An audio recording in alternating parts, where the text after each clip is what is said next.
Hey everybody, Russell Gray, co-host of the Real Estate Guys radio show. And this is just kind of a little special video we wanted to make about kind of an esoteric concept, and that is second residency, finding a way to have a plan B, especially if you're a United States citizen and you're like, hey, I just kind of like to be able to have another place I could go to that would be friendly, where I would be allowed to travel to. And so you don't necessarily have to have a second passport to get that.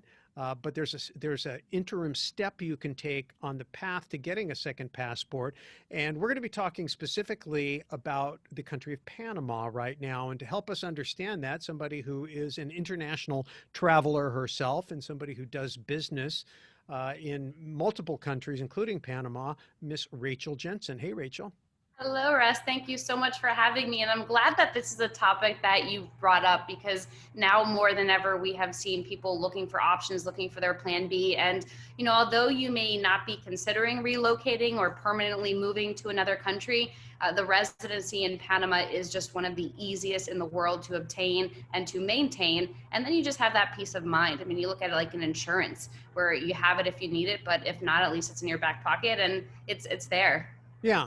Well, I mean, we'll let people do their own homework on Panama, big country, pretty robust economy, pretty stable, especially, these last few decades. And so, if you think that Panama would be a place that you would consider, as a destination, someplace where you'd either want to spend some time or set up a secondary residence, so that if you did need to go someplace else other than wherever it is you are, you'd be able to get there. But of course, the entry to being able to get and stay in a country and do business in a country, you used to have some type of passport or visa, citizenship or visa, residency visa.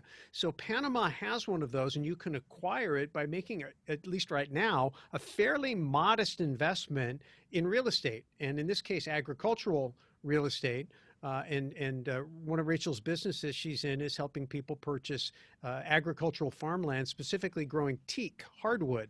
And so that's a whole topic we covered in a recent Real Estate Guys radio show, so we won't cover that, but we'll put the link below so you can listen to that. But Rachel, if you could just kind of get into the weeds a little bit, let's just say I'm out there, I'm a guy or a gal, and I'm like, hey, I'd kind of like to understand this. If I just called you up and said, hey, I'm interested, what do I need to do to go from being here to having that residency visa in my hand and being good to go?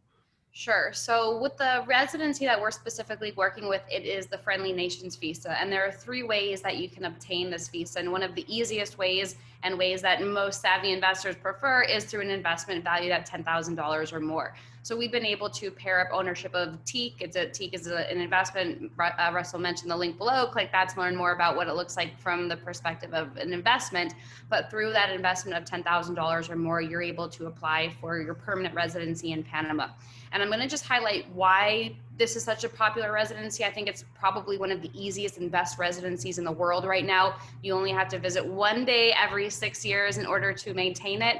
A lot of countries require that you spend 6 months out of the year there in country in order to be a permanent resident. In addition to that, it's permanent. So I know I mentioned permanent before, but permanent in countries has different meanings. They might mean for 5 years or 3 years, but once you have this residency, you have it for life. So that is very reassuring for a lot of people. And then at the end of the day, if you want it to lead to a passport, it can. There are a couple of extra steps that you have to take. You do have to know how to speak Spanish, but you are able to proceed that route if that's something that you're interested in. But let's say you are ready to move forward. You're looking just to have this plan B. And it's residency I did about 5 years ago. Personally, I live in Belize, but because the residency is so easy, figured I might as well do it. And so what the steps look like is you have to go down to Panama on 2 visits. And the first visit is to open up a bank account and register with immigration. Now, just take note that you are working with an attorney and a residency coordinator during this entire process. So you're not going to be going to these offices by yourself. She'll walk you through every single step, coordinate with you before you even come down on the documents. But you'll have to open up a bank account and then come down to Panama to register with immigration. And that is about a 8 to 10 business day trip. But once you get through that process, then it's about 4 to 6 months, maybe a little bit longer since there have been some delays, but we'll say 4 to 8 months until they call you back up. So your residency has been processed. You do have to go back down to Panama to get your permanent residency card. And everybody who's planning to go through residency does have to go down on both trips. because you actually leave your first trip with a temporary residency card, and then when you get approved, then you get that permanent residency card. So there are documents, I'd be happy to send those to you about what you need to obtain. Like for residency, you need a clean background report. I apologize for anybody who does not have a clean background report. Try to get that expunged. Otherwise, they are not going to look at your residency documents and application. But it's really quite straightforward. And I think the longest thing is just really to kind of get your documents in order. But once you get that, you're set, and then you begin the process. And one of the neat parts that I personally like about this residency is that you can add your children up to 18 to 25 if they're enrolled in college, your spouse, or here's the neat part, your parents. So we've had some people who've gotten really creative with it, where they're the grandparents in the situation. And so they had their son or daughter be the primary applicant. So they were able to be added on as dependents. And then the grandparents' grandkids were able to be added on as dependents as well. So you're able to get the whole family protected if that's something that is of interest to you. And, you know, we've had a lot of clients who have not really had an interest in moving to Panama or even spending long periods of time down there, but it's just so easy to do that they've at least started the process, you know, received residency for those who have at least completed it. But it's just such an easy thing to do. And a lot of the countries, you know, the minimum threshold to get into an investment visa is usually $200,000 plus. So it's such an easy way. When you say $10,000, it's like, all right, well, I can do that. And I get an investment in addition to that. And then I get the residency, the permanent residency. So yeah, and just to be clear, so the one investment, the one $10,000 investment would bring in the parents and just the one. Just Wow, the one. that's amazing.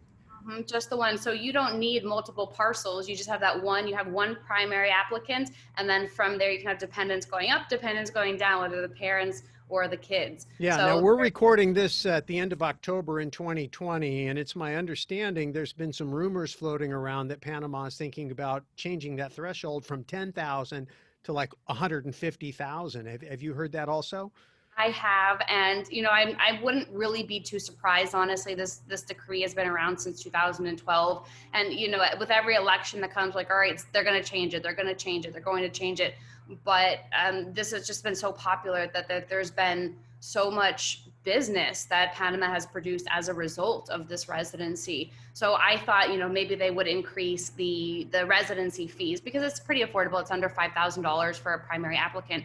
But I thought that they would have raised the residency fees. But, you know, they're going on the other side, which is raising the investment amount, which ultimately comes back into the country anyway. So I'm not really surprised, honestly. We haven't received confirmation yet that there's been any changes, but Panama has a long history of grandfathering people in who've at least started processes. So if you're at least considering it, you know, hop on the plane, Panama's open, hop on the plane, get started on the process, and you can at least be grandfathered Yeah, in. so all in would be 10,000 for the investment and 5,000 for the fees, 15,000 all in. And if you do it right, you can bring in a whole family. Yep, exactly. And then dependents, there's an additional fee for dependents. It's $1,900. So, I mean, you know, there's little Gotcha. cost, Okay. but I mean, at the end of the day, we can give you the whole fee breakdown, give you everything Yeah. that's required to get started. But Okay. it's really quite easy. All right. Well, we'll put the information in the show notes below. So, Rachel, thanks so much for your time on this very interesting subject, and we'll have you back from time to time. If something changes down there, let me know, and we'll get you back on and get everybody updated. Sounds good, Russ. We'll chat soon. Bye bye, everyone. Okay. Thanks.